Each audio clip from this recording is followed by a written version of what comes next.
tout le monde, je suis de retour, oui. Je sais pas si vous êtes contents, hein, j'espère. Aujourd'hui, je reviens dans l'ouverture d'une nouvelle catégorie de vidéos. Voilà, donc j'ouvre une deuxième catégorie autre que les vlogs qui sont au passage en barre d'infos. Donc qui sera la catégorie France versus États-Unis. On va pas mettre ses mains. Voilà, donc je voulais, parce que je suis aux États-Unis, oui, vous le savez depuis le temps. Et je pense que ouvrir une catégorie où je vous explique en fait les grosses différences que je remarque entre la France et les États-Unis. Ça fait un peu plus d'un mois que je suis ici, donc je commence à en avoir. Aujourd'hui, je reviens dans la catégorie, donc dans cette catégorie, avec une vidéo sur... Oui, voilà. Ça fait à peu près un mois, oui, un mois, que je suis rentrée au lycée, donc qui s'appelle High School ici. Et j'ai pu remarquer une tonne de différences avec le lycée français. Et c'est assez drôle, je pense que certaines personnes, s'il y en a qui sont au lycée, je sais qu'il y en a qui sont au lycée, pour regarder cette vidéo, et bah vous allez vous rendre compte qu'il y a certains avantages quand même au lycée français, même si des fois tu te dis que non. Mais en fait si, et voilà. Et oui, il y a aussi des très très bons avantages au lycée américain. Je sais pas où est-ce qu'il y en a le plus, je sais pas, mais il y a quand même beaucoup de... dans les deux côtés. Donc, c'est parti. Petit disclaimer, avant que je parle dans la deuxième. Je parle des lycées français et des lycées américains en général, chose que je ne devrais pas faire. Je ne connais pas tous les lycées français, je ne connais pas tous les lycées américains, donc même si je dis pendant la vidéo lycée français et lycée américain, je parle de mon lycée en France, de mon vécu au lycée en France et de mon vécu au lycée américain. Parce que je connais pas tous les lycées, donc je veux pas dire des bêtises. Donc c'est juste pour mon lycée français et mon lycée américain. Ça s'applique peut-être à d'autres, mais je veux pas trop faire de bêtises, donc voilà. Tu peux choisir tes cours. Je l'ai déjà dit, je vais pas m'éterniser sur le sujet, mais tu peux choisir tes classes, c'est-à-dire si tu veux juste prendre des matières scientifiques, tu peux juste prendre tes matières scientifiques. Cours ici font 85 minutes, 1h25. Voilà. C'est bien et c'est pas bien. C'est bien parce que tu n'as qu'un seul cours, c'est-à-dire qu'en fait tu peux pas genre avoir deux fois le même cours à la suite, t'as 1h25 et c'est tout, après c'est plié.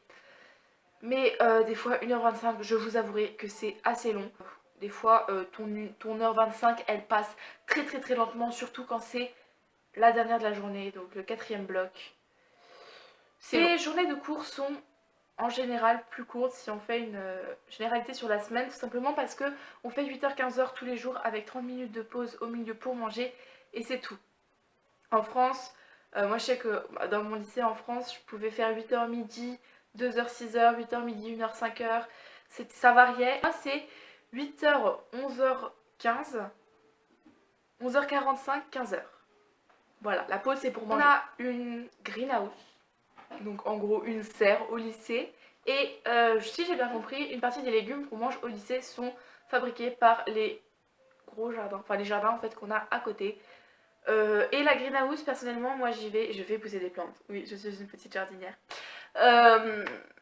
J'y vais avec ma classe de biologie et on va... en fait, on a des plantes. On a planté des... Je crois que c'est un peu genre du mesclun en début d'année. Moi, je crois que c'est du mesclun.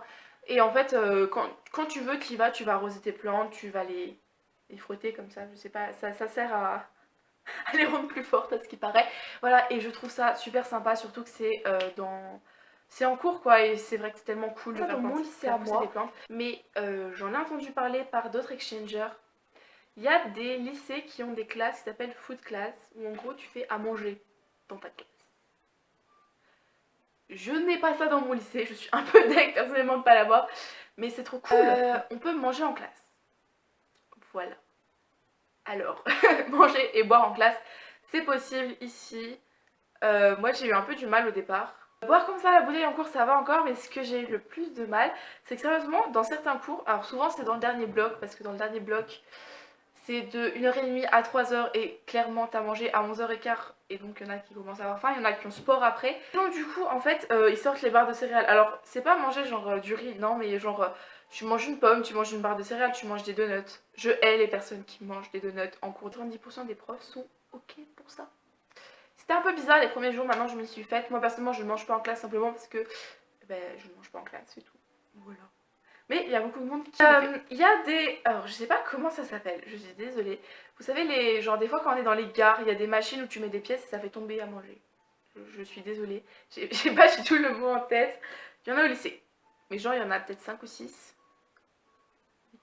Et on a aussi la cafétéria en fait qui est ouverte tout le temps, où tu peux aller acheter tout ce que tu veux, genre si tu veux acheter des muffins, des bagels pour le petit-déj et compagnie, tu peux. Chose qu'on n'a pas du tout en France. Les casiers. Alors, je sais pas si je vais pouvoir vous mettre la petite vidéo que j'ai faite. Ici, les casiers sont assez différents, c'est-à-dire que moi, dans mon lycée en France, on a les casiers carrés, là, truc. Tu rentres ton sac à l'intérieur, ton sac de cours. Il rentre dedans.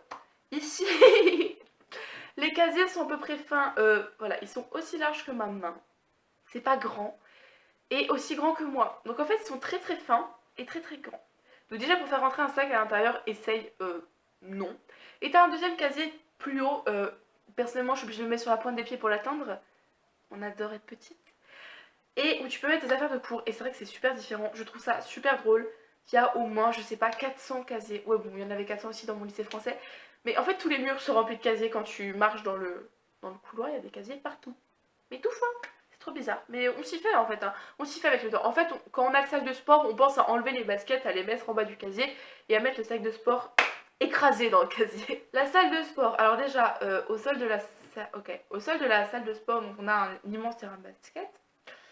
Il y a les initiales du lycée, enfin c'est assez genre centré autour du lycée, donc il y a les initiales du lycée en couleur et tout. On peut tirer un mur de tennis, enfin je sais pas trop comment expliquer, en fait on peut tirer un mur au milieu du... Tirer un mur, c'est très bizarre cette phrase. On peut tirer des grandes plaques en fait au milieu du terrain pour faire du tennis contre. Voilà. Et on a des salles de muscu, on en a deux. Avec je sais pas combien de machines à l'intérieur. Si, on a 12 machines de muscu, genre plein de trucs différents. 4 vélos, 2 vélos elliptiques et 3 tapis de course. Voilà, au-dessus, à l'étage du dessus, on a un mur d'escalade. En fait, dans ton cours de sport, moi personnellement j'ai pris sport, tu as intégré à l'intérieur muscu. Enfin, en fait, c'est fitness, mais c'est muscu en fait. Voilà. Et c'est assez drôle. À peu près, nous on a 20 minutes au début de chaque séance de muscu. Les doses de devoirs. Alors, ça dépend des cours, mais je rigole maintenant parce que quand je pense à l'année dernière où je me plaignais quand j'avais 1 heure de devoir le soir dans une matière et que je vois que cette année, alors me tapez pas, je ne fais pas tous mes devoirs, tout simplement parce que c'est très très long ici. J'ai besoin de 4 lectures quand les autres ont besoin d'une lecture, donc clairement j'ai 10 fois plus de travail que les autres parce que une autre langue oblige, mais clairement, pas dans tous mes cours. Mais clairement dans mon cours d'histoire. J'adore mon cours d'histoire. L'histoire américaine c'est trop top. Mais 4 heures de boulot à la fin de chaque cours. Et je n'exagère pas, 4 heures. Parce qu'on a des doses de travail immenses. Et donc du coup c'est vrai que... je pense que l'an prochain je serai contente quand j'aurai genre 5 exercices de maths. Et que j'en aurai pas 20 à faire pour le jour d'après. Club. Ici on a un nombre de clubs impressionnant. Et c'est un truc de dingue. Et c'est surtout la diversité qui m'a impressionnée.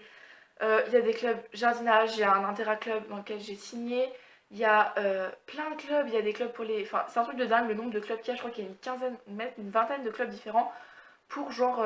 il y a un club de débat, un club de théâtre, enfin il y a plein de trucs comme ça. Et en plus, il y a les clubs de sport où il doit en avoir je sais pas combien. Je sais pas, on doit avoir je crois, je sais pas, 6 différents sports qui sont divisés filles-garçons à chaque fois. La semaine d'homecoming.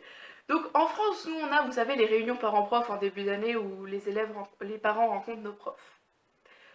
Dans mon lycée aux États-Unis, et quand on va visiter le lycée, vous savez, c'est au mois de mai, je crois, on va visiter le lycée. Ici, pendant une semaine, il y avait la semaine d'homecoming, on avait un dress code tous les jours différent. Voilà. Il y a eu la rencontre avec les profs. J'y suis pas allée, mais à ce qui paraît, c'était cool. Et il y a aussi 2 événements qui se passent à la fin de la semaine. Donc le vendredi, on a eu un immense feu. C'est pas un feu de camp, je sais pas comment on appelle ça. On appelle ça burn fire. Ici, c'est genre immense feu où en gros ils font brûler des palettes. Le jour d'après, le samedi, ils ont ce qu'ils appellent la danse d'homecoming. Voilà. Nous, on n'a pas ça ici. Nous, on se bat. Dans mon lycée, je sais qu'il n'y a qu'une seule danse à la fin de l'année pour les terminales et c'est l'espèce de bal de promo. Ici, dès la deuxième ou troisième, dès la 3e semaine de cours, t'as déjà une soirée. C'est pas une soirée dansante, en gros, c'est les musiques du moment et t'as tout le monde qui danse. Quand il y a une alerte incendie, alors déjà il y en a tous les mois, et réellement il y en a tous les mois, on m'a bien dit. Une alerte incendie, déjà ça tue les oreilles, c'est un bruit, c'est strident, il y a des flashs lumineux. Non, c'est horrible, l'alarme incendie, en France, vous connaissez ce bruit d'alarme incendie qui te fait rater 10 minutes de cours. aux États-Unis déjà ça te fait pas rater 10 minutes, ça te fait rater 30 minutes de cours. Et genre c'est vraiment, les gens ils prennent vraiment ça au sérieux à chaque fois. Alors pourtant c'est tous les mois, il y a des élèves ils sont là depuis 4 ans, mais tout le monde est hyper sérieux sur ça. Là aussi les alertes intrusion, alors ça j'avais eu ça une fois dans mon lycée en France, et encore c'était même pas une alerte intrusion. Ici c'est hyper récent, genre dès le premier jour la prof elle t'explique où est-ce que s'il y a une intrusion tu te caches. Moi personnellement c'est le premier truc que ma prof d'art, un des premiers trucs qu'elle nous a expliqué, c'est par où tu sors quand il y a une alerte incendie et par où est-ce que tu te caches quand il y a une alerte intrusion. Et j'ai vécu une alerte intrusion. Personnellement, j'étais pas du tout habituée, donc au début j'ai pas compris. Et après j'ai compris et j'ai commencé à flipper. J'étais pas rassurée.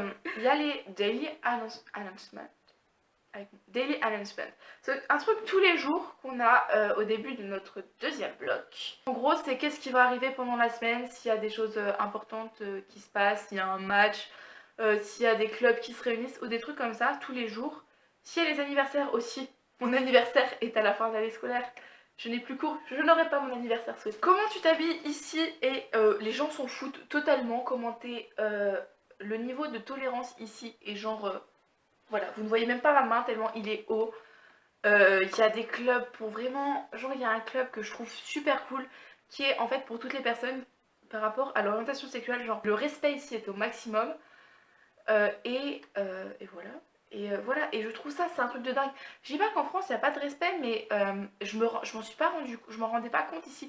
Le respect de comment tu peux avoir les cheveux de toutes les couleurs que tu veux, genre clairement, ici avoir les cheveux roses, il n'y a aucun problème, et je trouve ça trop cool.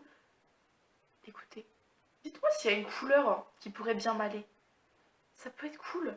Violet, rose, bleu, jaune, non pas jaune. Bah bref, tu peux te colorer les cheveux dans toutes les couleurs que tu veux, tu peux te raser la tête si tu veux, tu fais ce que tu veux, tu peux... Non, par contre ça tu peux le faire, mais il faut que les gens arrêtent. Porter des chaussettes avec des claquettes. Non, non et non, non, c'est interdit, vous n'avez pas le droit, stoppez ça. Oui. Il n'y a pas que les garçons qui font le pire, c'est ça. C'est que même les filles portent des chaussettes avec des claquettes et des shorts. Non, ça par contre c'est un truc que je serais pas capable de faire. Tu t'assumes tel que tu es et il n'y a pas de jugement, les gens vont pas dire oh elle a les cheveux roses, oh je sais pas, elle a un jean troué, tout le monde sourit. On va rester dans le même, dans la même différence, tout le monde sourit, tout le monde a le sourire, tout le monde te fait des sourires, tout le monde te dit bonjour même si tu les connais pas. Moi il y a des gens que je connais pas, j'aurais jamais parlé et tous les matins ils me disent bonjour. Donc voilà, j'espère que cette petite vidéo vous a plu. Je pense qu'elle va être un peu plus longue que les autres parce que tout simplement je suis tellement excitée de faire ce style de vidéo où j'explique vraiment les différences et je pense que il va en avoir d'autres parce que voilà. J'ai l'impression d'être sur une autre planète ici. Il y a tellement de différences et c'est une expérience de fou que je vis. Et je dis ça à peu près tous les jours quand les gens me demandent qu'est-ce que j'en pense, mais c'est une expérience de dingue que je souhaite au plus grand nombre de personnes de pouvoir vivre, aller visiter un autre pays. Ou même peut-être une autre ville, de voir à quel point les différences sont trucs de fou et de voir voilà qu'est-ce que ça peut nous apporter et moi je sais que ça m'apporte énormément donc voilà. J'espère que ça vous a plu, je vous fais de gros bisous et je vous retrouve bientôt, je pense dans 2 semaines. Et dernière petite chose, comme vous le voyez j'ai changé de fond, voilà avec des photos et c'était pour ça que je voulais vous demander s'il y a des gens qui ont des photos avec moi dessus, où je suis pas trop moche s'il vous plaît. Vous pouvez me les envoyer style par Facebook ou par Instagram, par tout ce que vous voulez. Je les ferai imprimer pour agrémenter ce petit mur de photos parce que pour l'instant j'en ai pas beaucoup et j'aimerais en avoir un petit peu plus. Sur ce, je vous fais de gros bisous, j'espère que tout va bien pour vous et on se retrouve dans 2 semaines pour une nouvelle vidéo.